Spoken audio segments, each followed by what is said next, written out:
What's up, everybody?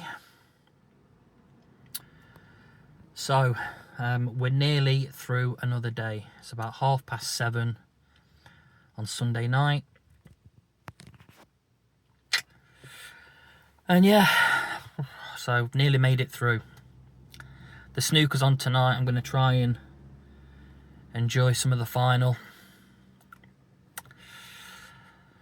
But I was watching the Liverpool game just. And I was screaming for a drink. I don't know, I felt alright this morning. So this morning I went to my mum's. That went well, to be fair. Considering how I was last week when I just folded like a red hot Mars bar and I just couldn't go. And then I didn't even have the decency to text or, you know. But I went today. I kept myself busy this morning. Actually felt alright, got some little bits done, didn't feel too bad. I went, I was okay. I still couldn't kind of look them in the eye, so I spent more time, although responding to them and talking, spent more time looking at the TV, but yeah, I think things are going to improve, you know. I'm going to stop saying no. If my mum, I don't know, calls me, wants me to do something, I'm going to do it. If my cousin calls me, wants me to do something, I'm going to do it. I need to stop saying no and ignoring people and just rotting, because that's all you do, isn't it, when you're an alcoholic and you're just stuck in the house or whatever. But last night was a bit of a challenge. So a very, very good friend of mine that I knew about 14 years ago, and I worked with him for almost a decade. He was the guy that when we were at work, we would finish 6-2 shift, for example. We would go for some beers after work. We would drink till 12, 1 o'clock, 2 o'clock sometimes. Go to sleep, get up, go back to work, and then laugh about how hunger. Do you know what I mean? You're back at work and you just like look over at each other. How you feeling? Fucking horrendous, mate. Yeah, me too. Fancy a beer at dinner? Yeah, let's go. That's the kind of friend he was. A good friend, but our relationship revolved heavily on drink. My arm's shaking today. I don't know why. I'm trying to hold the phone with both hands today against the steering wheel, but I can feel my arms shaking.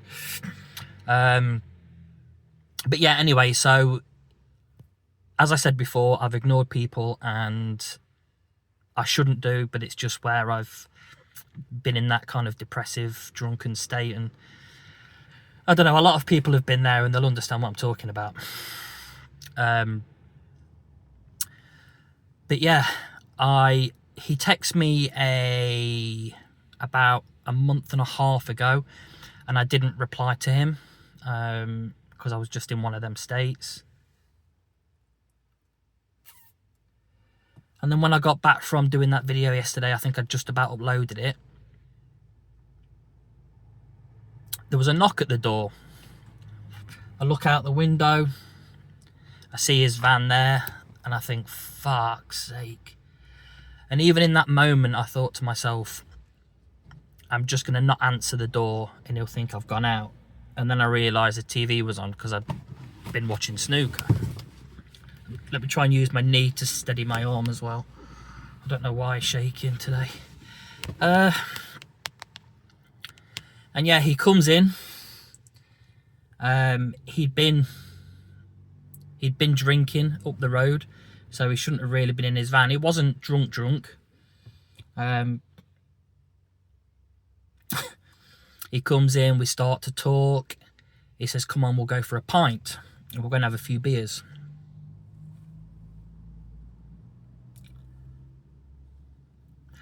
And I said to him,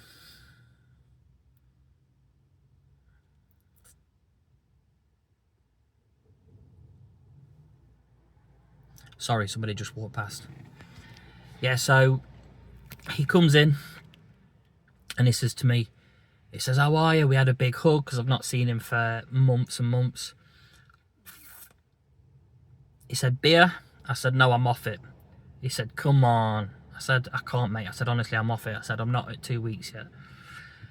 And like I say, every single time we see each other, it's just caked in alcohol.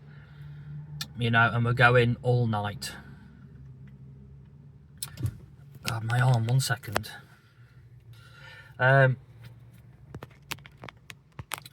Anyway, long story short, he was asking me. He says, come to my house. He's just built a sauna. This guy's just incredible. And he's like, come round, you haven't been round for ages. Come round, we'll have a few beers and then you can go back. And I have to admit, you know, it was tempting. And then he said, all right, we'll go pub then if you don't want to come round. I said, no, I said, it's not that I don't want to come round. I said, it's the fact that I don't want to drink. And if I'm round there, I will.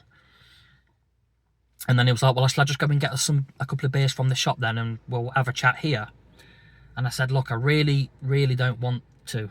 And I tried to explain to him that I was off. And he said, why? Because obviously he doesn't see what I know, how I am in the morning, how I'm dependent on it every day. Because he drinks a lot, but he's really, really, really high functioning. You know, he's got plenty of money. He's got a huge house.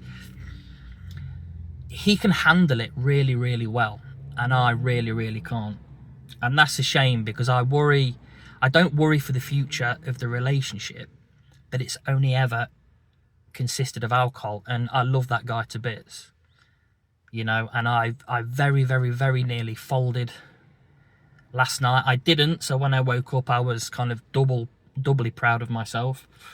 But he did say to me yesterday, he said, I'm going to be round on Bank Holiday Monday. I'll bring a crate. He said, you can just have 1 day off.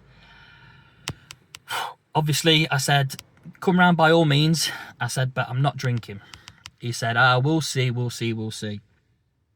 So I went today to buy a crate. Well, not a crate, they were in 6s. So I brought three packs of 6 of non-alcoholic beers. Just so that when he comes round, he can bring a crate if he wants to, but he'll be the one drinking them. I thought if he brings a crate and I try and have a cup of tea or a coffee while he's drinking, that might be very hard and maybe a little bit awkward for him. So I've been and got some non-alcoholic beers, and I'm just hoping really that it isn't too sunny tomorrow, because that will just make it twice as hard. But yeah, I do worry a little bit for the future of the relationship. I mean, I'll always want to talk to him and spend time with him, because he's been a part of my life for ages, and he's a good guy, and I've got a lot of time and respect for him. But I don't think we've ever been together, not once, where we've not had a beer. I mean, apart from some days at work, but I mean, when we've met outside of work, it's always been laced in alcohol, and heavy alcohol, not 1s and 2s, crates and crates and crates. So, you know, and I did explain to him yesterday, but I didn't explain to him that I was trying to come off it forever. I said I just needed a break, I said, and I wanted to get to a month. So, you know, he's probably the kind of guy that will contact me after a month and say, right, time's up, let's go to the pub. So I'll have to address that point when the time comes. But yeah, I'm glad, because if I'd have drank yesterday, I'd have probably drank today. There's no chance I would have made it to my mum's. And then I'd have just felt twice, you know. So yeah, I'm glad that I didn't. And we shall see if I am as strong tomorrow as I was last night. So, all right, that's another day in the bank. I shall see you all tomorrow night.